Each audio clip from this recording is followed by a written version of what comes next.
শীতের আগমনী হাওয়া বইতেই রাজধানীর শুটিং বাড়িগুলো জমে উঠেছে নতুন গল্পে। সকাল থেকে রাত অভিনয় শিল্পী আর কলাকুশলীরা দম ফেলার ফুসরত পাচ্ছেন না। ঠিক সেখানেই ক্যামেরাবন্দী হলো নতুন নাটক বন্ধু বিয়োগ। সম্প্রতি রাজধানীর উত্তরায় একটি শুটিং বাড়িতে চিত্রধারণ সম্পন্ন হল প্রিন্স রোমান পিকিউর পরিচালনায় নাটক বন্ধু বিয়োগ।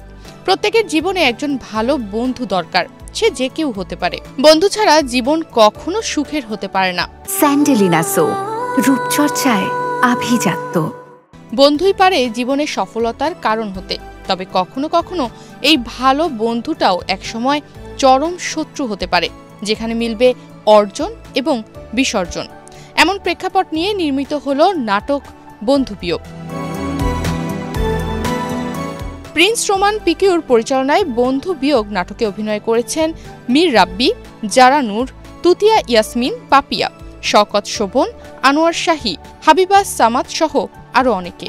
ক্যারেক্টারে তো আগে অবশ্যই অভিনয় করা হয়েছে, বাট আজকের গল্পের প্যাটার্নটা একটু চেঞ্জ, তারপর হচ্ছে ক্যারেক্টারটা একটু চেঞ্জেস আছে।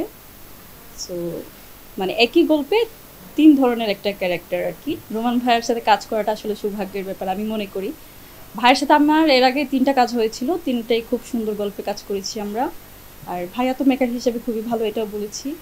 সো কাজ করতে অবশ্যই ভাইয়ের সাথে আমার খুবই ভালো লাগে, খুবই কমফোর্ট ফিল করি, অ্যান্ড ভাইয়া খুব ফ্রেন্ডলি। এই নাটকটা একটা বন্ধুত্ব, পরিবার, জীবন এবং সম্পর্কের আপস অ্যান্ড ডাউনসের একটা গল্প। এরকম একদম বন্ধুত্বের গল্প এবং বন্ধুত্ব এবং পারিবারিক গল্প একসঙ্গে আসলে জড়িয়ে আছে, এবং কি করে একটা পারিবারিক সম্পর্ক বন্ধুত্বের সম্পর্কের সাথে জড়িয়ে যায় এবং সেটার এফেক্ট পড়ে একটা পরিবারে, এবং সে কারণে একটা পরিবার বা আরও কিছু মানুষের জীবন বদলে যেতে পারে, এরকম একটা গল্প বন্ধু বিয়োগ।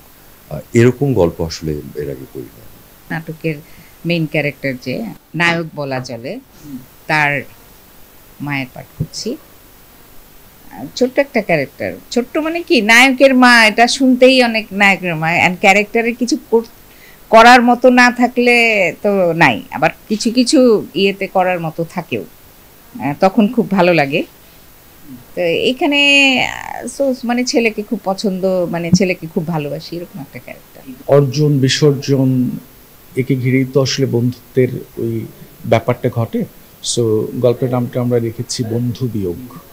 সো এরকম একটা প্রেক্ষাপটকে ঘিরেই আসলে আমি গল্পটা নির্মাণ করছি। আমি আশাবাদী এই গল্পটা দর্শকদের ভালো লাগবে, একটু ভিন্ন ঘরানার গল্প।